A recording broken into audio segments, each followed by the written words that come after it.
HRN listeners.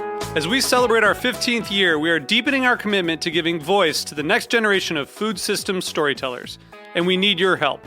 Our internship and fellowship programs help activate new possibilities for underrepresented and underestimated young people through experiential journalism, audio engineering, and production training. Through these unique programs, HRN helps food equity stewards build essential workforce readiness skills that expand their potential and foster economic mobility. Please consider supporting these critical programs. And with a minimum donation, you can be entered to win a dinner for two at an amazing restaurant in one of 8 cities and tickets to a concert at a great venue in one of those cities. We have incredible partners across the country who have donated, as they also share our passion for helping to educate the next generation of food systems storytellers. Check out heritageradionetwork.org/15 to donate and enter to win today. That's heritageradionetwork.org/15 to donate and enter to win today. And make sure you donate before March 31st. Thank you.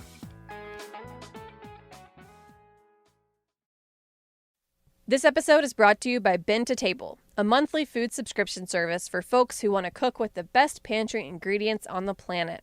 Learn more at bintotable.com and use the code HRN at checkout to get $20 off your first month.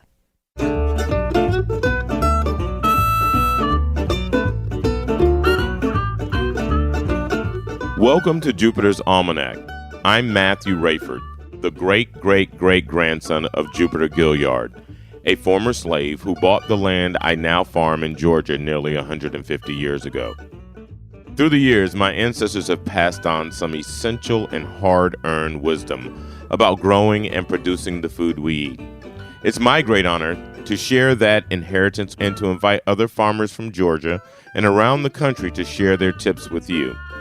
It's an opportunity for us to slow down and to connect and to plug in. And the farm does that in a way that lets you connect and appreciate the life that exists and nurture and cultivate that, and then extend that to the relationships to the people who are in that house with you and your community. So, if you are just starting out, reconnecting with the land, or a seasoned farmer, join the conversation. And to be honest with you, it was like, would Warren come out and say, hey, I want to be a farmer? Probably not. I consider myself a city kid. You know, when we initially got a horse, you know, I have that New York City mindset. A horse, I'm thinking thoroughbred horse, Aqueduct Racetrack, Belmont Racetrack, those type of things. You know, and slowly but surely, I'm starting to understand a lot more. I do remember early on, like, you know, the first month or two of dating, how we would daydream about starting a farm together. And it's kind of like, hold on, let's like pump the brakes and get to know each other first and then talk about that, you know? So what got me into chickens? I always joke and say that a chicken saved my life, and it very much so did. I'm interested in Black liberation that's ecological and that's not contingent upon these systems giving us anything. There's also something that's beyond this that I want and that I seek for our people, and that's intimacy with the land, and that's reliability. And so for us, it's also this idea of connecting people back to the land and connecting our folks back to their ancestry. So what does it mean to organically, sustainably farm in our current economy and time? Please subscribe to Jupiter's Almanac wherever you get your podcasts.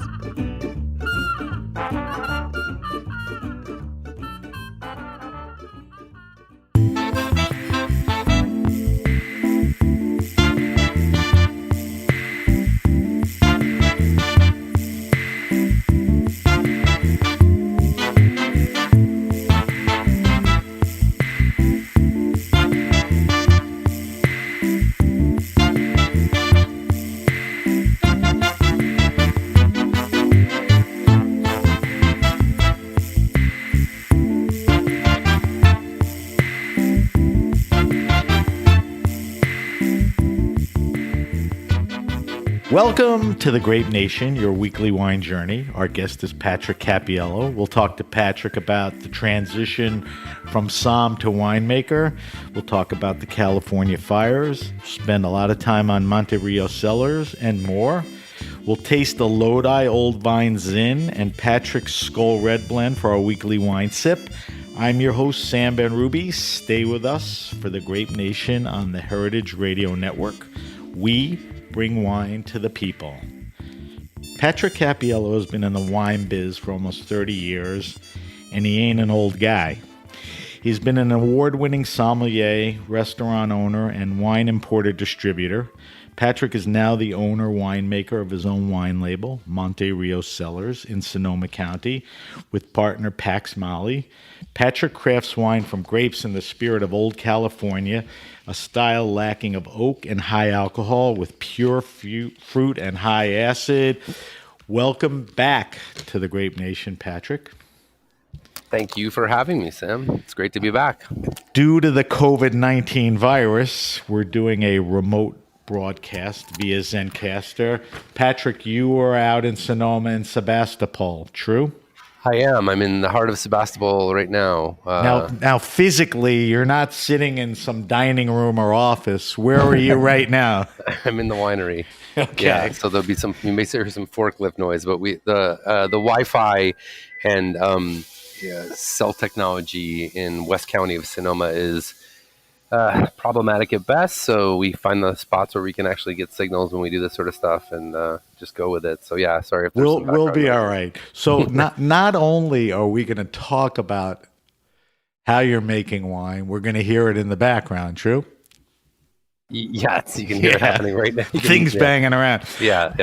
But I'll mute myself when I'm not talking just to clear it up. All right, so Patrick, you've been on the show, and in the other show we talked about, your ascension in wine. I want to just get people from a point to a point, to current. You, not that many years ago, 2-3 years ago, maybe less than 4, you left Pearl and Ash, your restaurant, and Rebel, your restaurant bar, Michelin starred, to your current situation. Just quickly give me, the chronology and the journey from getting from there to here and why. Yeah, I mean, so both of those restaurants closed within a year of each other, kind of, unexpectedly. Real estate had a lot to do with it. My partners owned the buildings and sold the buildings, and then obviously the climate of New York restaurants was a big part of it. Back then, a lot of restaurants were opening and a lot of restaurants were closing, and being in the restaurant business is challenging. So. Yeah. I was fully committed and completely excited to finally be owning a restaurant. I always wanted to own a restaurant my whole life, and it finally happened. And we had a lot of critical success, and I think people, that were coming to the restaurant were loving it. And unfortunately, it didn't translate to what we hoped in the end. And so when the restaurants closed, I was definitely bummed out. I went through a pretty significant period of depression. Got some help with that, which led me to the idea of trying to transition into something new, which eventually led to winemaking. So, right. Yeah. So that was about 2016, 17, right? Yeah. I think we closed Rebel in 17. That's still such a blur. Yeah. It's not that long ago, but no. It is a while ago. And in light of everything going on, it's like forever. Do you think if the restaurants, were still going, that you'd be in California today making wine? Probably not. I would be busy working in the restaurants, I guess. Right. I don't think I would. And so in a lot of ways, it's really kind of amazing because I'm very happy. I mean, aside from all the challenges that we're facing now. But let's talk about that. Because you're out there, I want to get your take on a bunch of things. California's experiencing the worst fires in its history. I mean, there's over 4 million acres burning, and now wine country hasn't been spared. Tell me firsthand what's going on with the fires, because when I reached out to you last week to confirm this show, you said, dude, listen, there's a lot of stuff going on here. Let's just stay in touch. This may or may not happen. So tell me what's going on as far as the fires, how it affects you, the winery, the vineyards. Yeah. I mean, so there has been a series of fires, and first of all, the fire season this year is not only a record amount, but it's a record timeline. This is the earliest like fires have ever been in Northern California. Okay. Fire season is usually starting right now. Actually, we're just headed into fire season, which is the whole reason. Which is another reason why all of us are so fucking terrified, because we may go through a whole other round of these. A lot of the things that push the fires is like a late summer heat, and then there's what in the Southern California they call the Santa Ana winds. What they call up here, we call them the Diablo winds, which is the mountain just east of Napa County, and it's these winds that strangely change direction. So they blow, normally we understand the jet stream and coastal winds in California. Winds start in the ocean out west and they move, eastward. What happens with these strange winds that happen in October is the winds go in reverse, and they're big gusts, like 75-mile-an-hour gusts. Wow. So the fires last year, the fires in 2017, those were all fueled by these reverse winds. So when the winds go the opposite way, all these trees that are like kind of used to going one direction that hang over a lot of power lines, once they're flipped backwards, that's when they start breaking power lines, and then fires start, and then wind starts to push it into the west, the western side of Sonoma County and Napa County areas that they're heavy vegetation. Like I live in Occidental. It's a tinderbox, we call it. I mean, West Sonoma County hasn't burned since the 40s, and we're all just like, wow. Constantly being afraid of when that is going to happen, because it's like very full of fuel. So this set of fires were started by something different. They weren't started by the Diablo winds. They were started by this lightning storm that happened. It was a dry lightning storm. I'll never forget the night of it. I was with Pax and Pam, my business partner Pax and his wife Pam. I live on their property, on a trailer on their property, and we were drinking some wine outside, and it was a warm night, and Pam had said, there's supposed to be a dry lightning storm tonight, which is lightning with no rain, right? And but lightning doesn't even exist on the west coast. There's like a couple other, I know, I heard that before. It's so crazy. Weird. Yeah, it's really strange. I mean, the things that don't exist on the West Coast, and I grew up on the East Coast my whole life. They also don't have lightning bugs here, which is very strange. It's kind of the thing I miss when I go home and I see lightning bugs. It's so nostalgic for it. But lightning really doesn't exist at all, and dry lightning is something crazy. So the night of this dry lightning storm, there was a bunch of strikes that happened in the hills in Napa, and it ignited all these fires, and it just went crazy. And then the heat was already bad this year early, and it was really hot. I mean, in fact, we were harvesting grapes before these fires even started, which is insane. And my first fruit came in. When did my first fruit come in? I think last week of July, something crazy like that. Wow. It's like, it was very uncommon. And then, the fires started, and then right when we basically were getting them under control, there was another round of fire. It got to be up to 110 degrees up in Healdsburg, and then these fires started breaking out. The glass fire, which is the one we're just fighting now, that's almost out. It's like 50%. They said 50%. Yeah. Let me ask you a couple of questions about fires and wine. I cut my teeth on Napa wines, 30 years ago, and I've been on mailing lists. I got a email from Schaefer that they will not be bottling the 2020 wine because they feel they can't do it. So quickly tell me a couple things. What happens to grapes that haven't been harvested and exposed to the smoke? Can they be damaged or not necessarily? I mean, what's your experience? For sure. So smoke taint is what we call it. But I'm talking about hanging grapes. Yeah, but so the problem that exists is called smoke taint. And smoke taint, basically what happens is grapes are on the vine, right, and the smoke comes into the vineyard. The grapes are, they're a living organism, right? They're breathing, and so basically the smoke that's in the vineyard, penetrates the skins of the grape, gets it intercellular into the grapes, and then becomes part of the grapes, and there's this smoky flavor that is imparted to the grapes. And then they're like you said, they're a living cellar or whatever. Right. What happens if you pick the grapes before, during, or after the fire, and they're in open vats, and how foggy, smoggy, smoky it was? Does it have an effect before you get it sealed in a barrel? No, once wine's in barrel, you're good. I mean, like in 2017, for example, when that was a big set of fires, we had everything, so working with packs here at the winery, and everything at that point was either fermenting or in barrel. No problems at all. Smoke taint really is a vineyard thing. And that's why right now they're struggling to figure out ways to mitigate it and to combat it. There's like yeast strains are saying that fix it. And really? So, and also, there's the question of how are the vineyards affected? So like for me, I'm very, very lucky in the fact that the vineyards I work with are primarily in Lodi and in Mendocino County. Right. So 2 counties that were not near the fires. Now, when in Lodi, there was smoke that was coming from Napa for sure, but it's about concentration of smoke. So by the time it traveled the 80 miles or 60 miles that it needed to travel to my vineyards in Lodi, the smoke content was much more mild. So we tested all the grapes that I harvested from Monterey.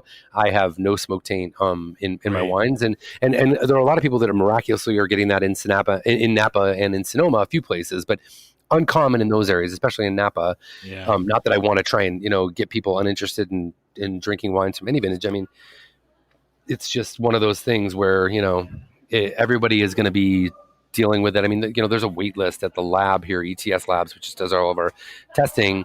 Everybody's sending samples in?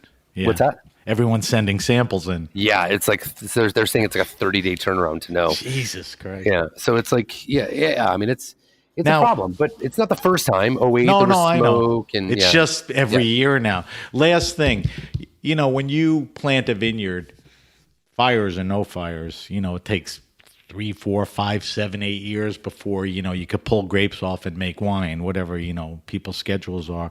If a vineyard burns to the ground to replant, is it the same thing? You got to replant and you got to wait 4, 5, 6, 7 years? Well, I mean, the vineyards aren't necessarily burning, right? I mean, no, but if they do, if somebody loses, the vineyards, that's another 5-year proposition. I have no idea. So I mean, the one thing about most of us out here is most of us are not farmers, right? We're it's not the French model in California as a whole. There are some wealthy people who can afford to buy vineyards and farm them and make wine from them.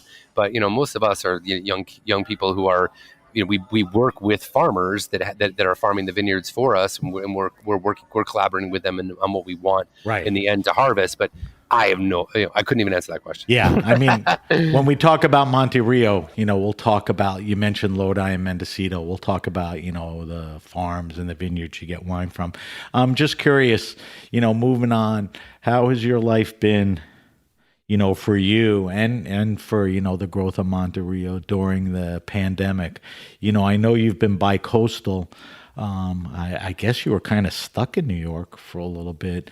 How has life been? Has it had a major effect on the business? I know it has on your personal life. Yeah.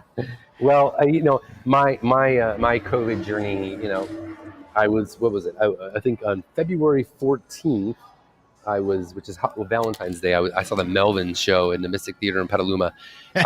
2 days later, I left to come to New York for La Palais. And then after La Palais, I had scheduled a lot of work in New York. I just released my fall release of wines. I had a whole set of like trips planned for not only in New York, like events in New York, but also events in a bunch of other states and market cities. trips for the wine. Yeah, to go sell wine. So I sell wine in about 10 states. So I was going to be in like North Carolina and South Carolina. I was going to be in Oklahoma and Texas. I was basically going to use New York as a hub.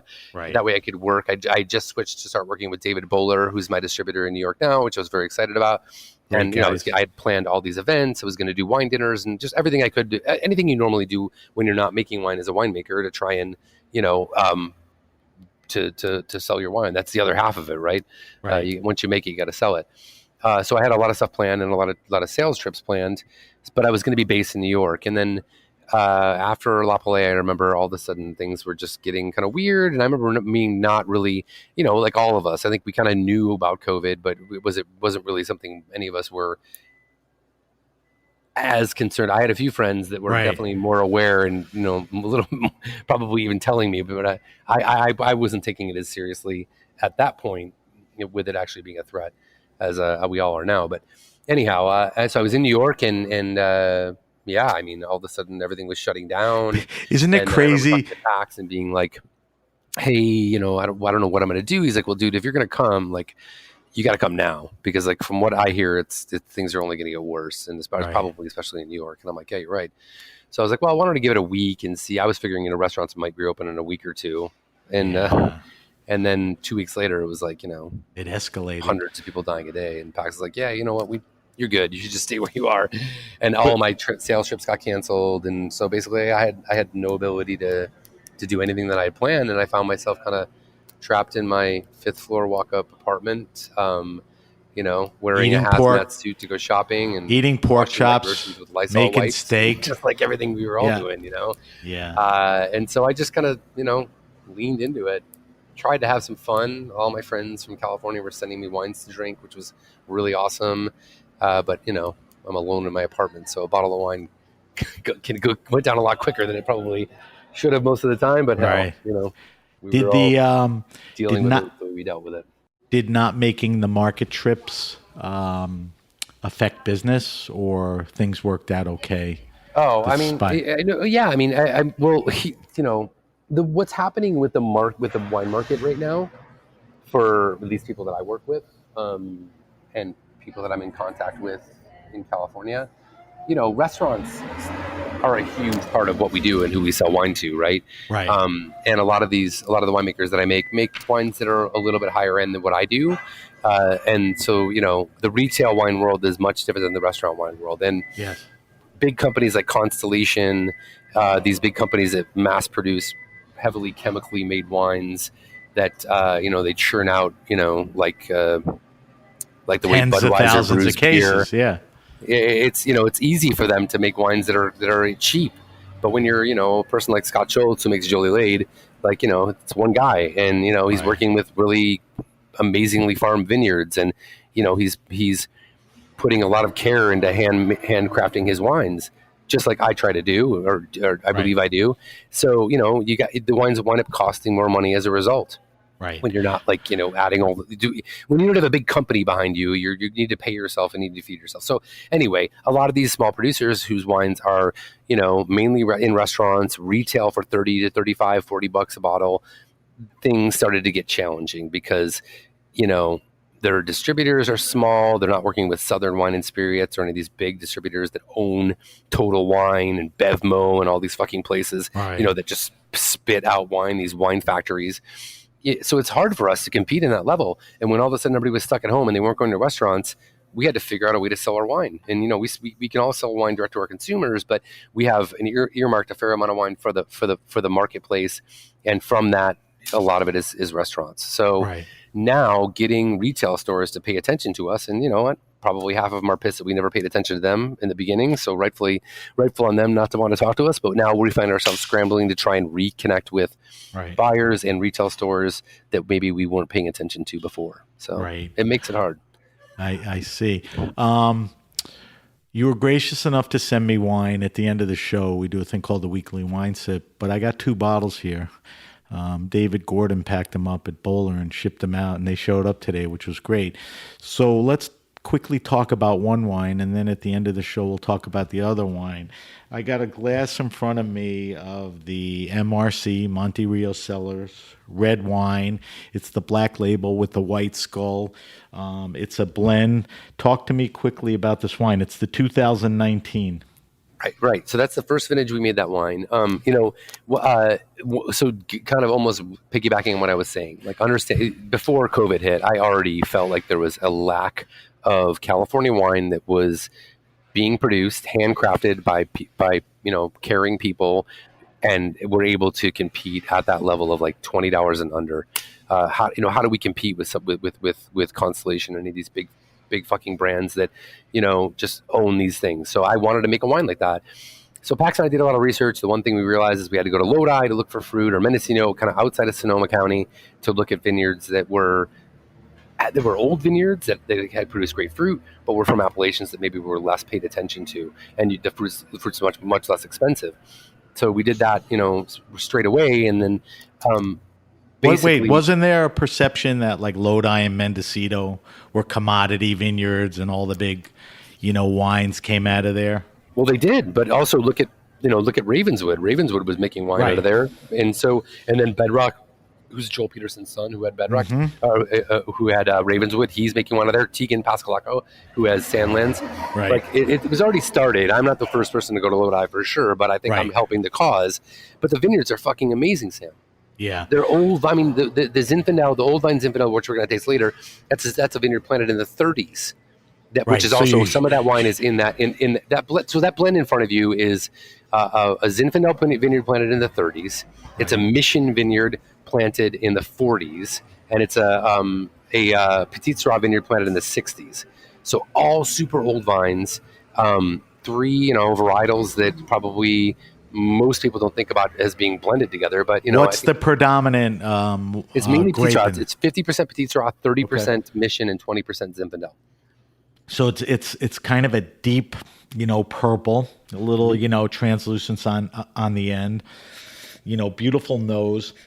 You could, smell the different, grapes, fruits, all the characteristics of Petit, and Zinfandel.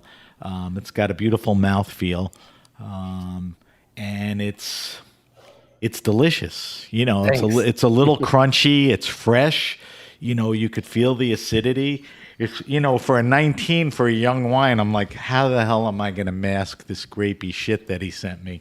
And it happens to be, a really nice wine. Now, a wine like this can benefit. You could drink it right away, benefit from, sitting in a wine fridge or a cellar for a couple of years. So let's talk about that wine. It costs $18 retail. Okay. $18. Drink it now. And then there's only no. I mean, I don't think any wine has a label on it saying drink this now. I think wine can age. Does it always get better with age? Not always, but does it get more interesting? Sometimes. I'm sure that wine will be just as good, if not better, in a year or 2 or 3. I think you could hang on to that. That's what I'm thinking. Hang on to 20 years and see what it turns into, just out of interest sake. But that's what I'm thinking. Do the old vines, because all of these are anywhere from 40 to 70. Do the old vines make it a more ageable wine? Yeah, because concentration, right? Like that happens with old vines. The vines have more density and concentration, and I mean, the acid, like you mentioned, is one of the things that's really cool about Lodi. It's super hot there, right? I mean, like Lodi gets to be in the hundreds for most of the summer.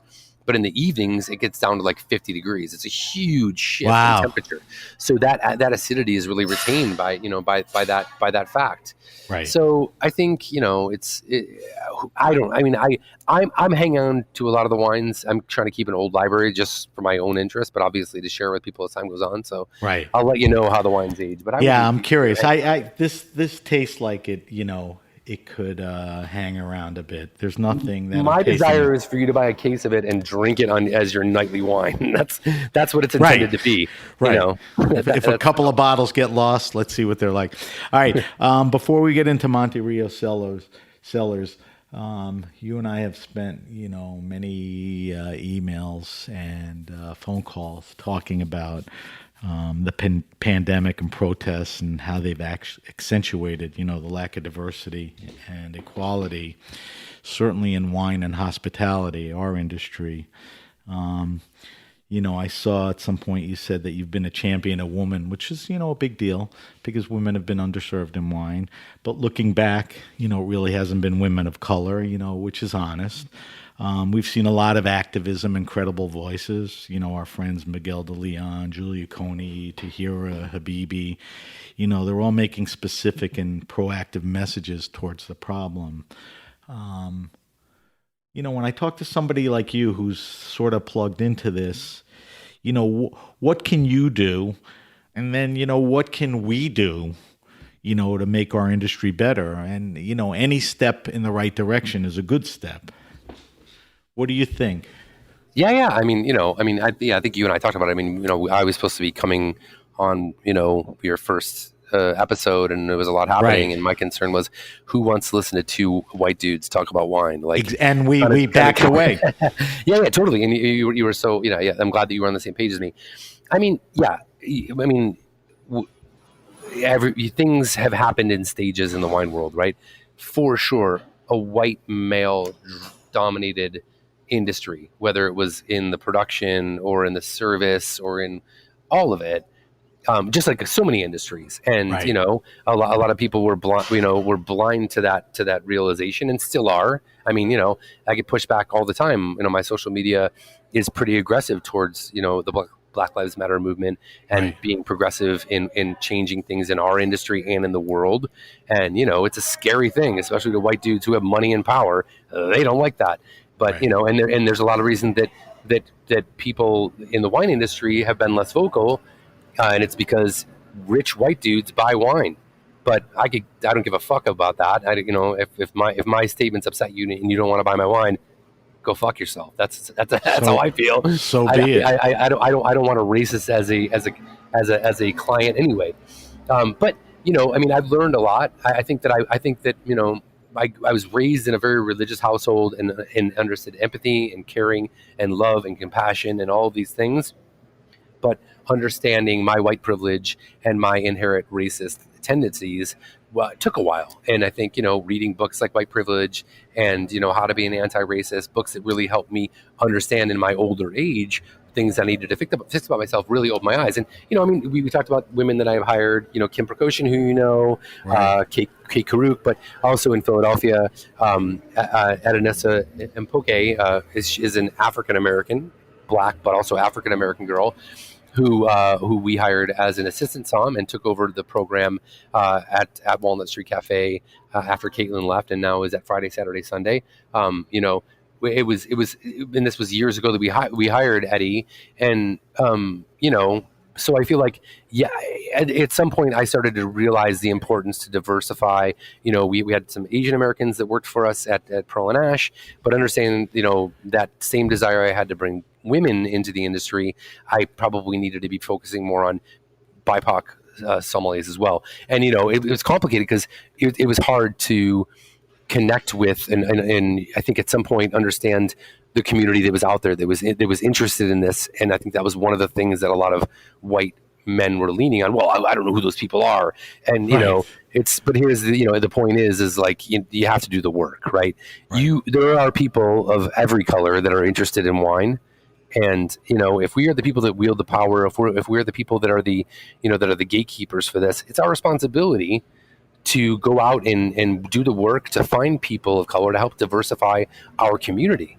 And you know, to be faithful to that and to make things better, make it a more you know, fair scenario than what it's been in the past. I agree with that. You know, I hope the activism continues. You know, a lot of times things heat up in a good way and then they cool down. I hope things remain steady and that people are more conscious, you know, of what the right thing to do. And, you know, it starts, you know, with each person. I mean, you eloquently stated, you know, what you're doing, how you feel. And I appreciate that. Patrick, we're going to take a quick break. When we come back, I want to talk about Monte Rio Cellars and, you know, dig into that a little. I want to subject you to our wine list, which you've done already, but I want to get an update on what you're drinking. And then we'll taste the second wine. I'm talking to Patrick Cappiello. Patrick is the owner winemaker of Monte Rio Cellars in Sonoma, California. You're listening to The Grape Nation. We'll be right back.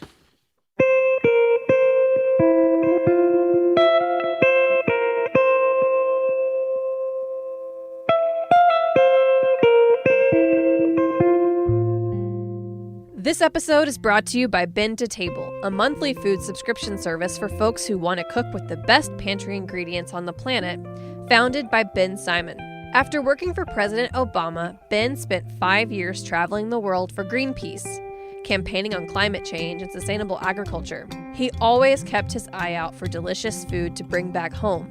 Now, with everyone's travels on hold and home cooking more important than ever, Bin subscriptions provide a way for home cooks to experience different food cultures each month and put together nourishing, delicious meals with the best pantry items on the planet. With Taste the World, get a new shipment of different best-in-class ingredients to explore a new cuisine each month, along with tips and tricks to help out.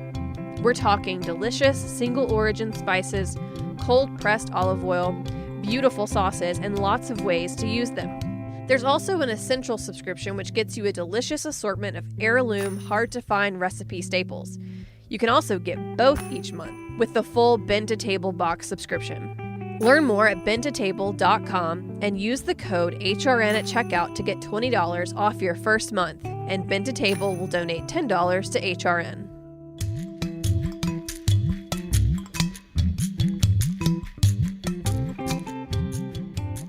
All right, we're back. We're back with my friend Patrick Cappiello. Patrick is the owner and winemaker of Monte Cellars, based in Sebastopol, Sonoma, California. Patrick, I've asked this question.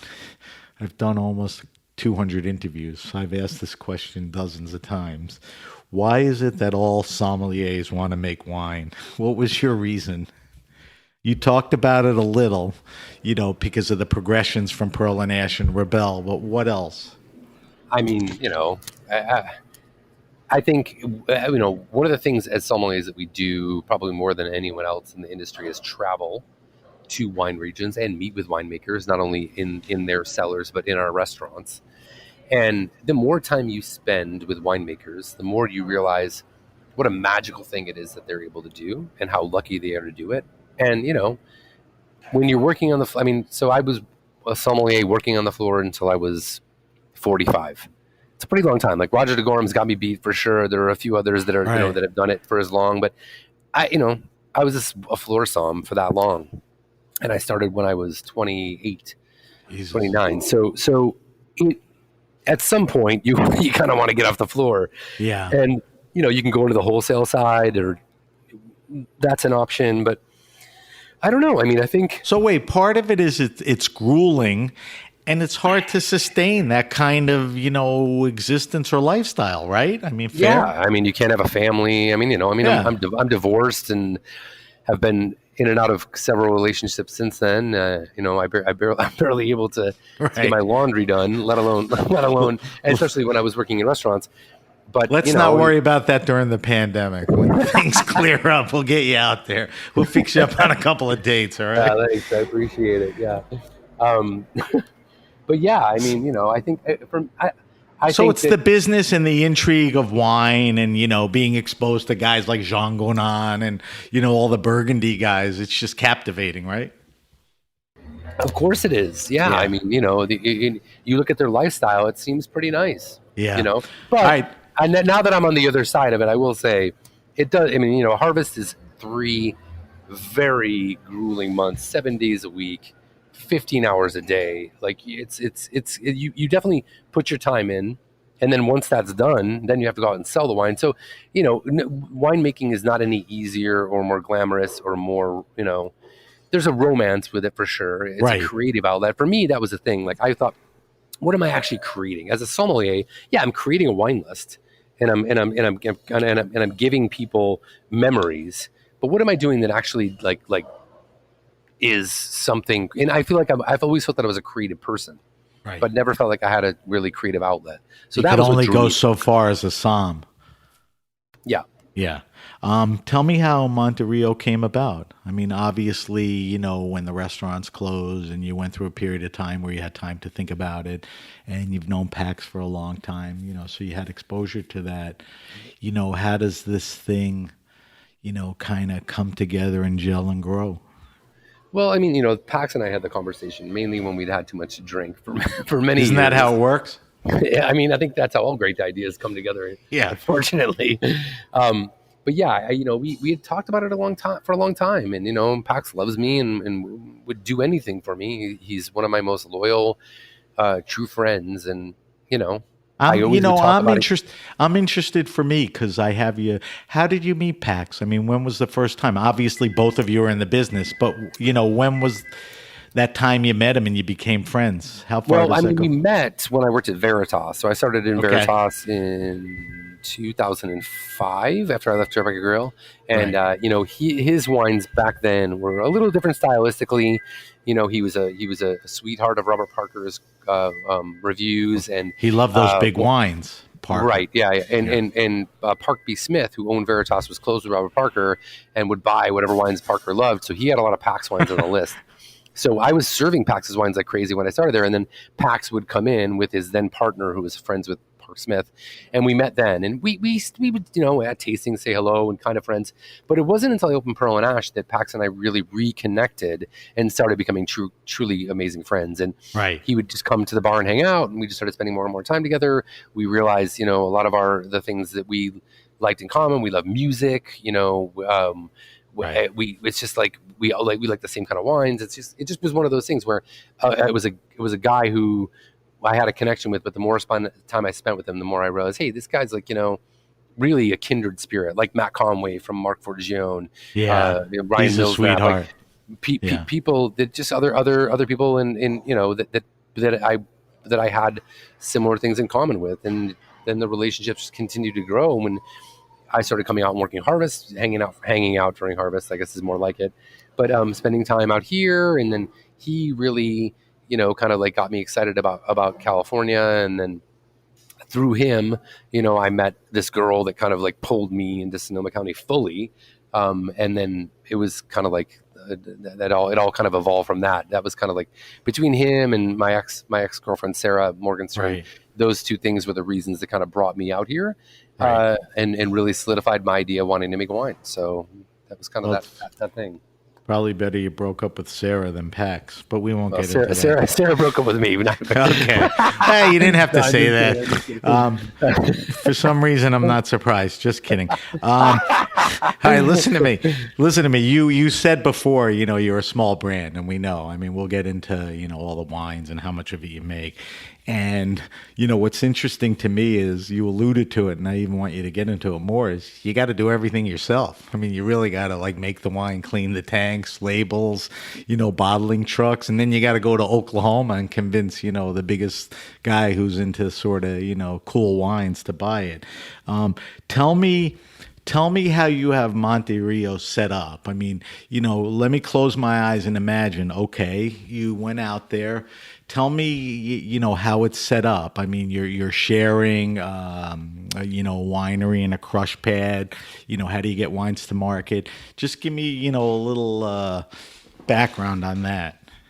Yeah, so there's 7 wineries that make wine at this facility. So the facility used to be the Wind Gap facility.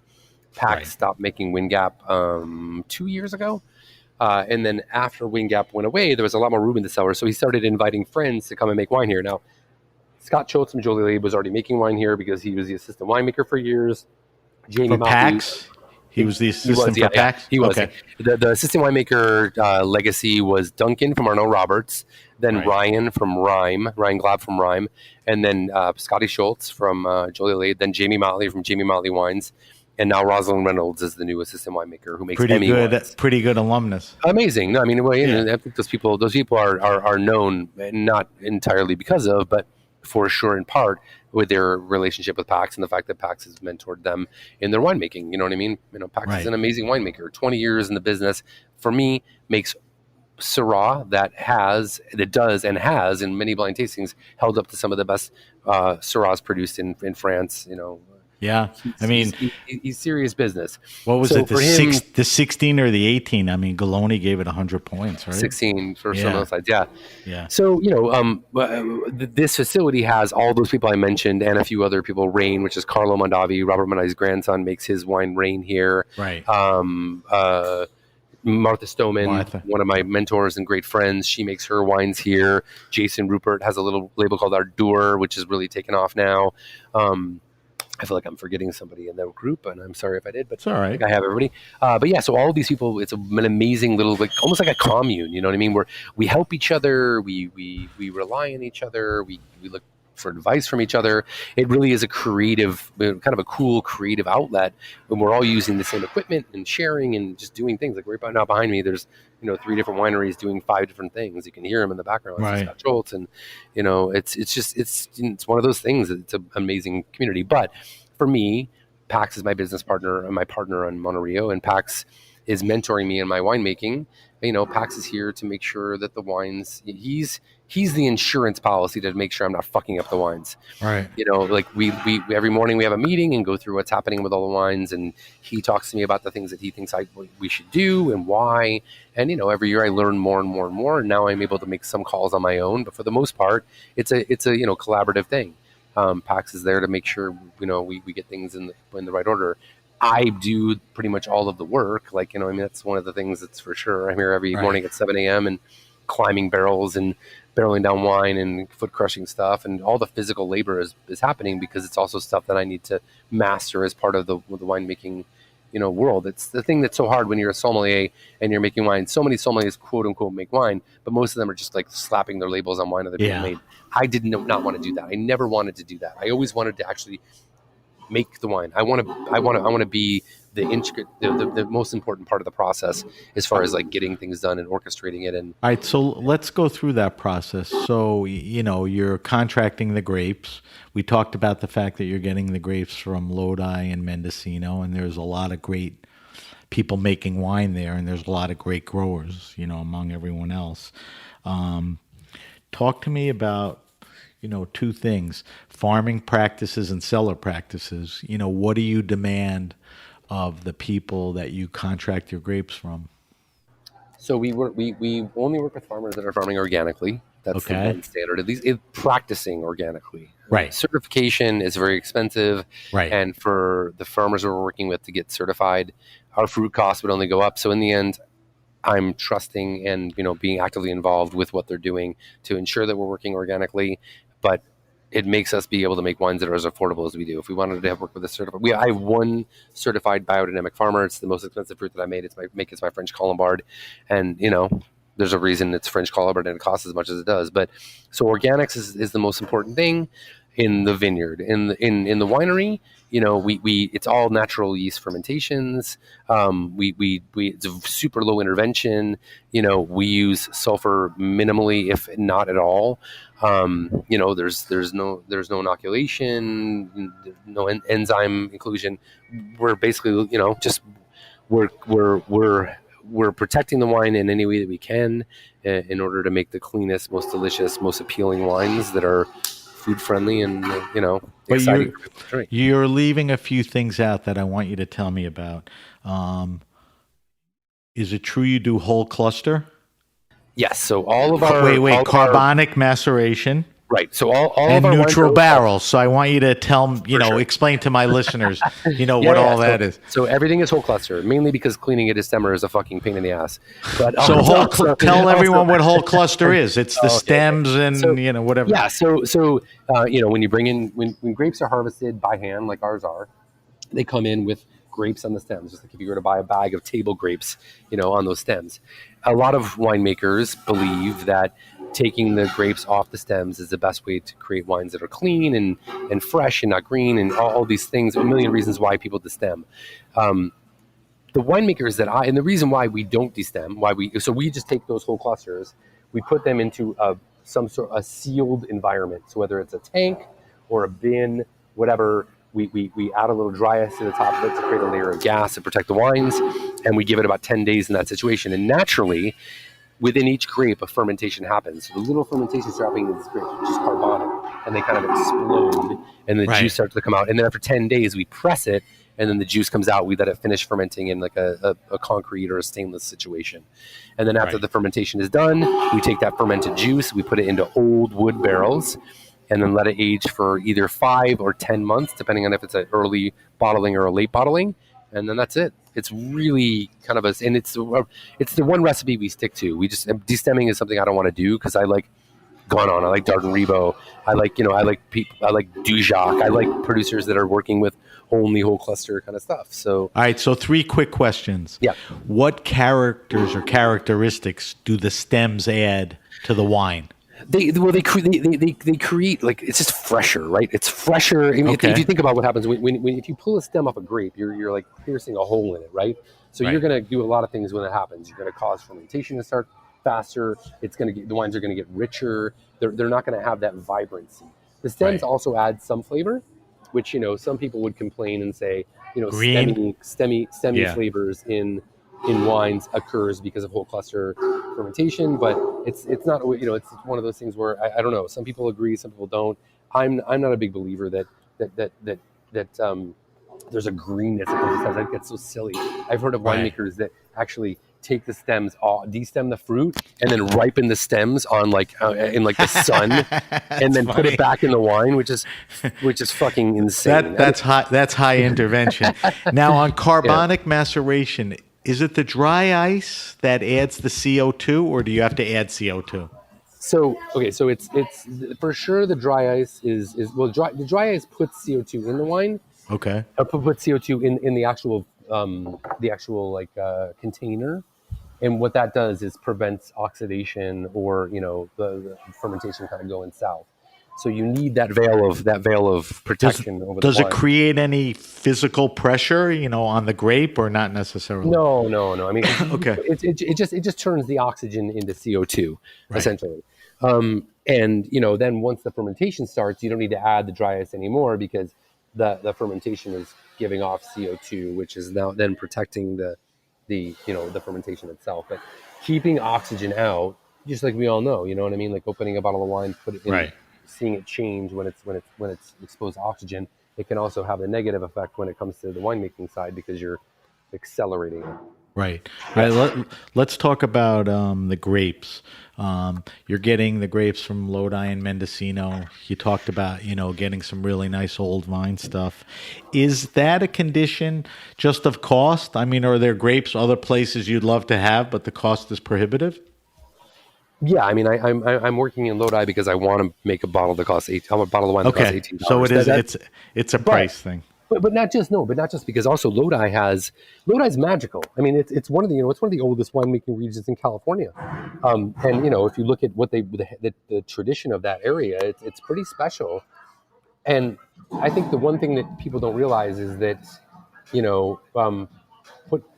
what happens in Lodi is the heat, again, with the cold nights. This is something that really creates wines that are dynamic and unique. Right.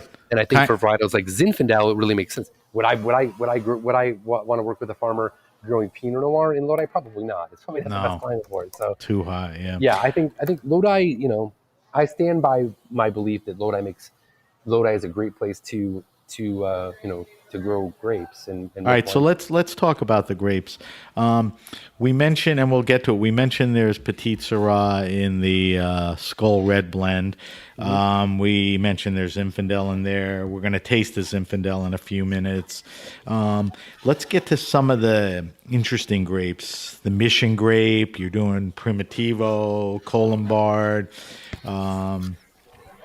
Why these grapes? They were available. They have the profiles you're looking for. Yeah, I mean, well, I think the first time we started working with Lodi was because I wanted Mission.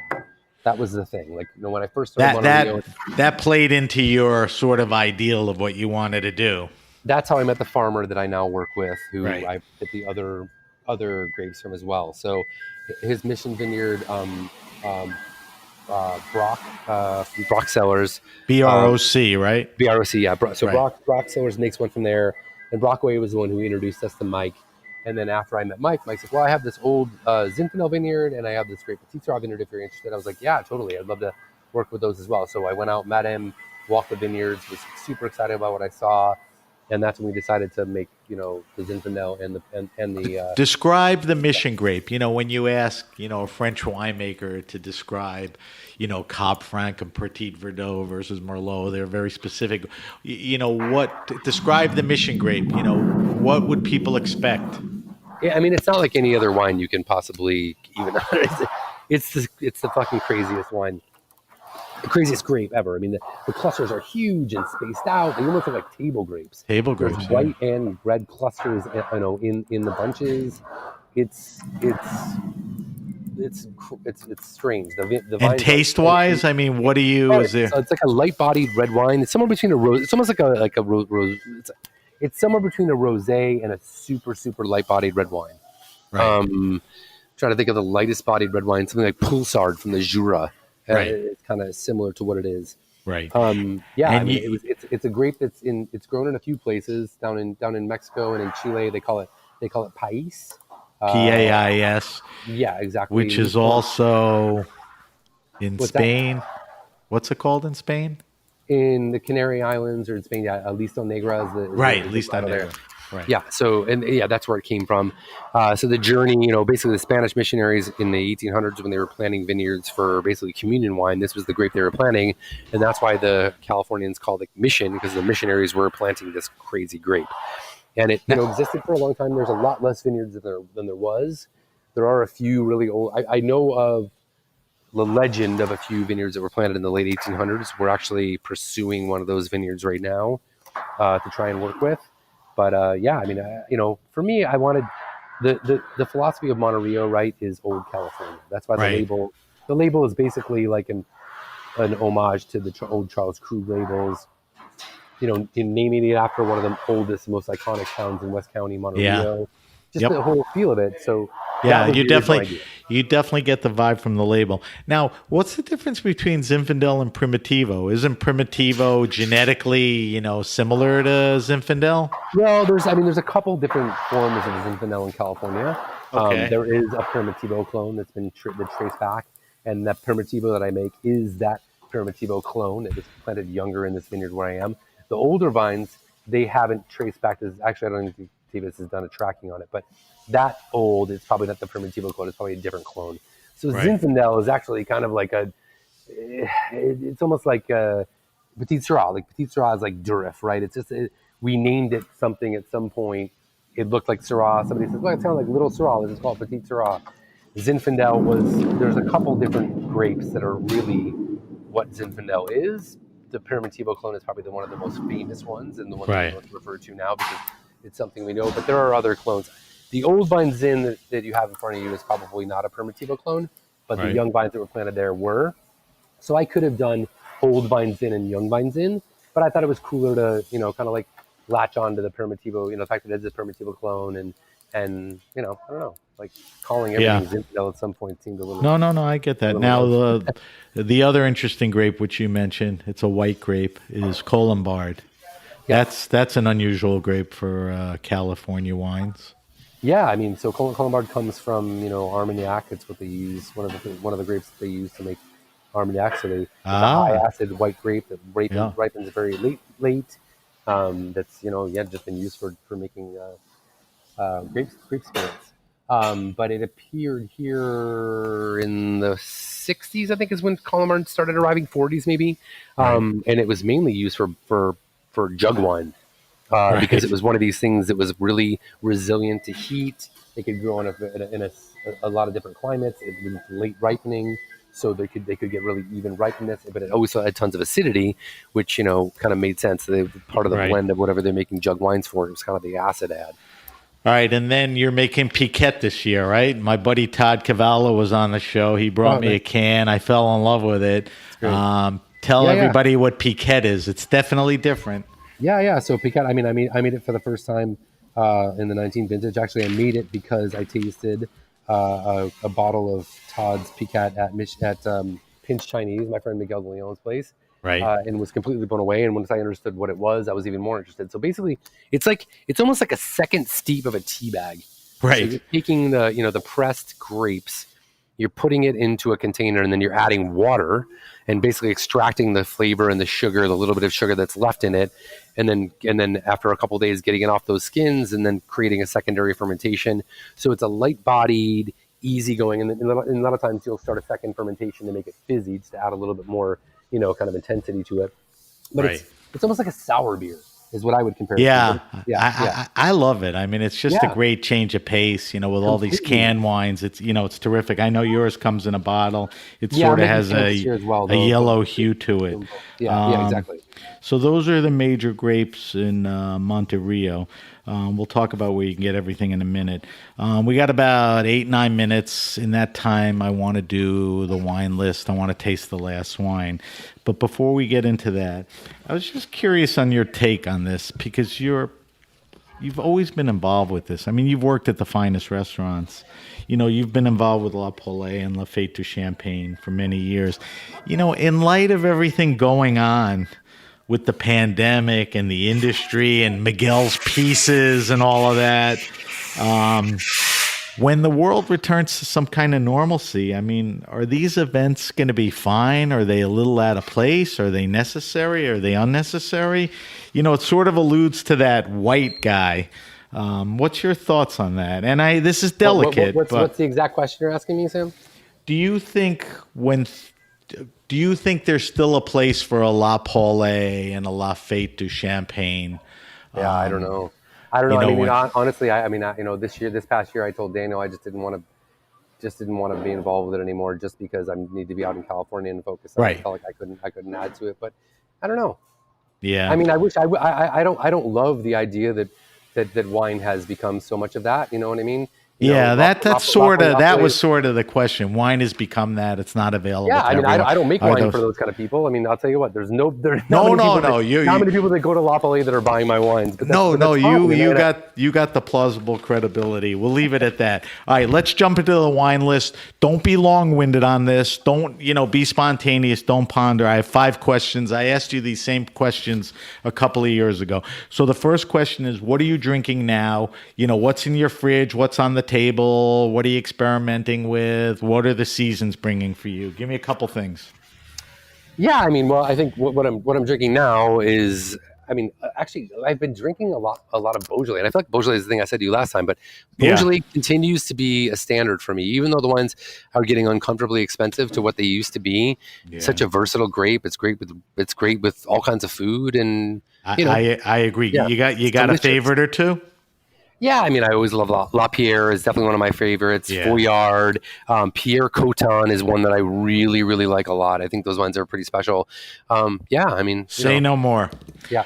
All right. Since you've moved to California, what's your favorite wine and food pairing? I could tell from following you while you were in the pandemic, you were eating a lot of pork chops and steaks with Syrah.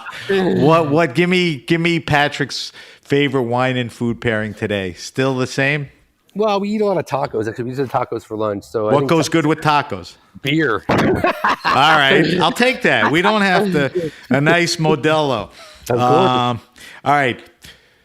I guess nobody better than you can answer this. The third question's always been your favorite wine restaurant and our bar, and it really was people who were doing what you were doing at Rebel. Knowledgeable, great list, great food, great environment. What's good out there? If people are visiting California, are there any, things around there? That's a good question. I don't even know. You're not doing a lot of I don't that. know if I've been to a restaurant since I've been That's out here. what I'm saying.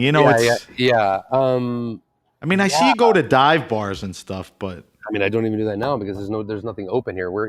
This is one of the. I went from one of the worst places for the pandemic that got to the best to literally the worst. Sonoma County and Monterey are the two that have still not moved out of phase 1 or whatever that is. So I don't know, man. All right. So for the first time ever, I'm going to leave that blank.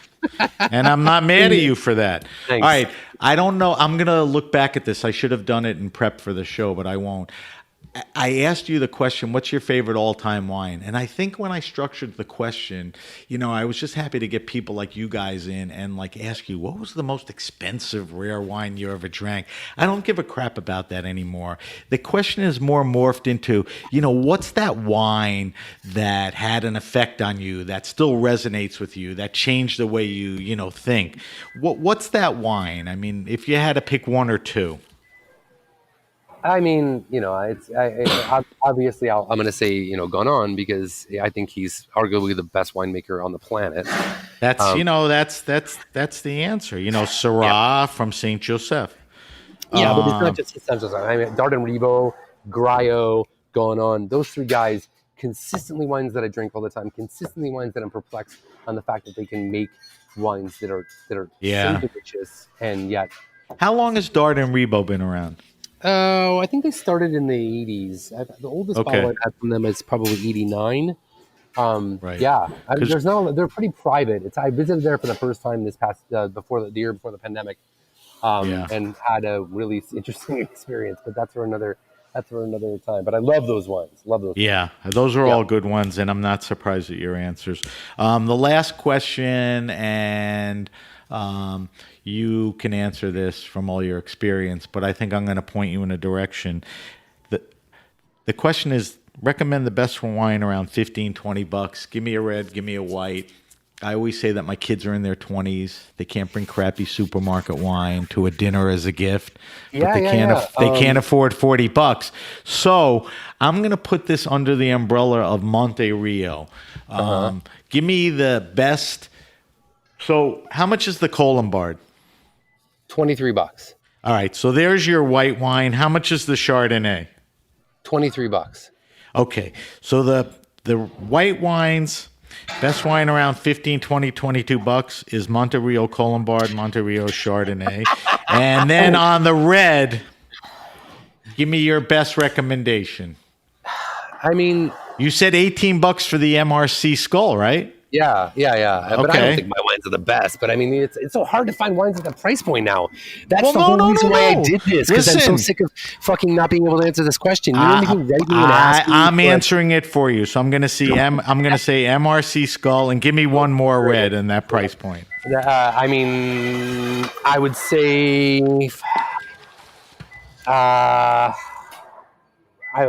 it's so hard. It's so hard to answer. All right, I'm just going to put MRC Skull. I feel like, you're eating into my time. Wine for restaurants, I'm totally out of touch. And basically, all the wine that I drink are wines that I trade friends for now. I mean, I'm drinking great wines from California that I love, but I don't even necessarily know how much they cost. Yeah. Well, no, I'm very comfortable recommending your wines, and it plays into it. All right, are you still alive? Did a thing fall on your head? That was a loud one. All right, so listen to me. We got to wrap up. We have about a minute. So the last wine we're tasting is your Zinfandel. It is the 2019 Monte Rio Cellars Lodi Zinfandel Old Vines.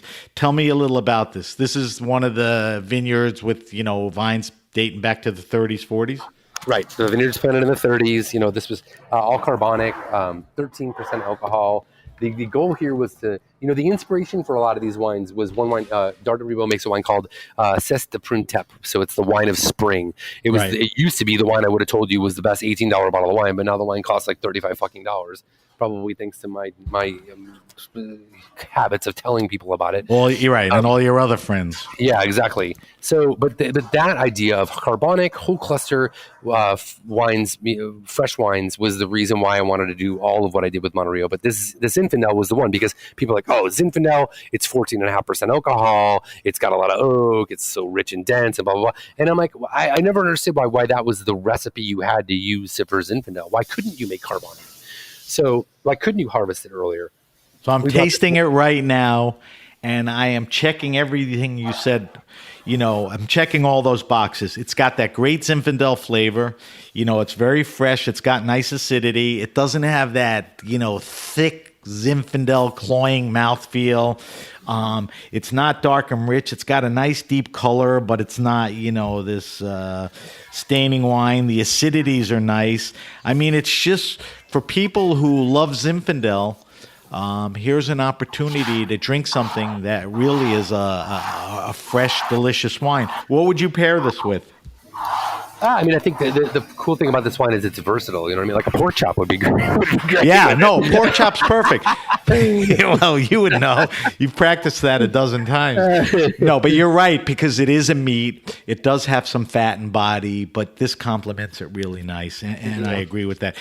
So today we tasted the 2019 Monte Rio Cellars Lodi Zinfandel Old Vines and the Monte Rio Cellars MRC Red Wine Skull Label, which is a blend of the Petite Syrah, the Zinfandel, and what was the other wine in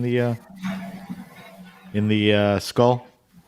Yeah, it's Mission, Zin, and Petite Syrah. Mission, right. Yeah. All right, Patrick, unfortunately, we could probably talk another hour, but we got to wrap up. Let me do a quick wrap up, and then I want to get some info from you. If you have a question, suggestion, wine happening, or event, hit me up at samatthegrapenation.com. That's samatthegrapenation.com. Subscribe to the Grape Nation podcast on iTunes, Stitcher, Spotify, or wherever you get your pods. Follow us on Facebook at The Grape Nation. On Instagram, we're at @SBenRuby. On Twitter, we're at BenRuby. A little confusing, but use the hashtag The Grape Nation on both. I will post, I didn't mention it, I will post your wine list on our social media, and I will also list the wines that we drank on our social media sites.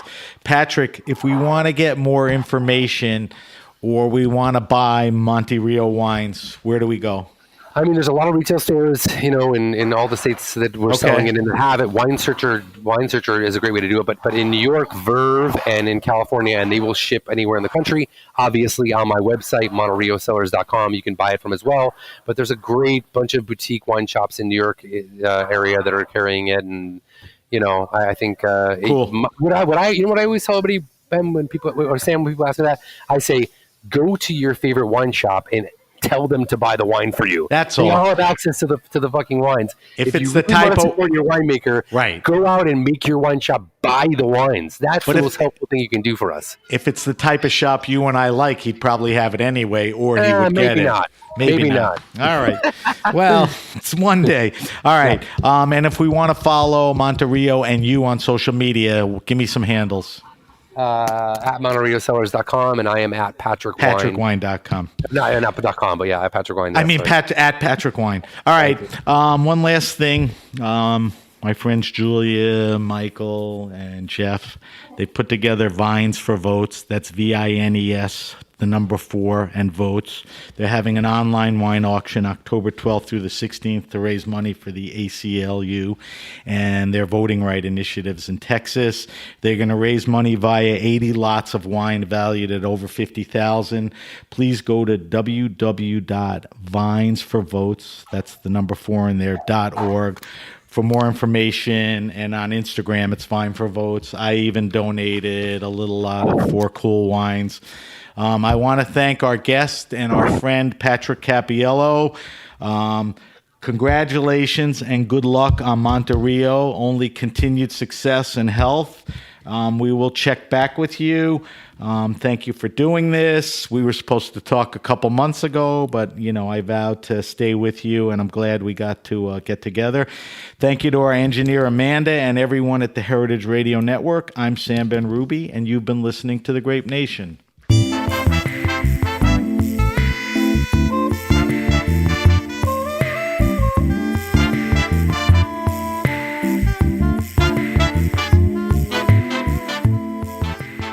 The Grape Nation is powered by Simplecast. Thanks for listening to Heritage Radio Network, food radio supported by you. For our freshest content, subscribe to our newsletter. Enter your email at the bottom of our website, heritageradionetwork.org. Connect with us on Instagram and Twitter at heritage_radio. You can also find us at facebook.com/Heritage Radio Network. Heritage Radio Network is a nonprofit organization driving conversations to make the world a better, fairer, more delicious place. And we couldn't do it without support from listeners like you. Want to be part of the food world's most innovative community? Subscribe to the shows you like, tell your friends, and please join the HRN family by becoming a member. Just click on the beating heart at the top right of our homepage. And thanks for listening.